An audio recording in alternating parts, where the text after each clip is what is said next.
இந்த வடிவமைப்புடன் ஒரு கேண்டெய்னரினை நாம் ஒரு நவீன படுக்கை அறையாக மாற்றலாம். நிதின் காலை ரான்னு எழுந்து ஒரு கட்டுமான தளத்தில் கற்கள் மற்றும் கற்கள் எடுத்துச் செல்கிறார் மற்றும் அவரது மேலாளர் அவருக்கு ஒரு வீடு பரிசீலிக்கிறார். ஆனால் இந்த வீடு மிகவும் சின்னதாக இருக்கு. அதனால இன்று நாம் இதை டிசைன் செய்ய போகிறோம். முதலில் படுக்கையின் கட்டமைப்புக்காக முக்கோண எஃப்கு பேக்குகளை பயன்படுத்தி அதன் வலிமைக்காக சுவர் மீது திருக்களை பயன்படுத்துவோம்.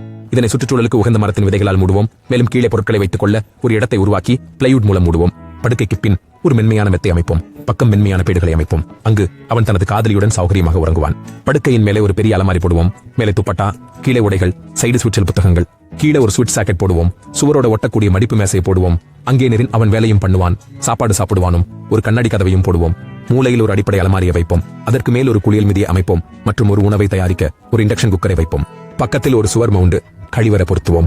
நீச்சல் குளிக்க காத்திருக்கும் ஒரு குளியல் தரையை சுவரின் பக்கத்தில் அமைப்போம். உடைகள் வைக்க மேலே ஒரு ரேக்கையும் அமைப்போம். எனவே இந்த அறையை பார்த்து இதிலே என்ன குறைவுகள் உள்ளன என்று சொல்லுங்கள்.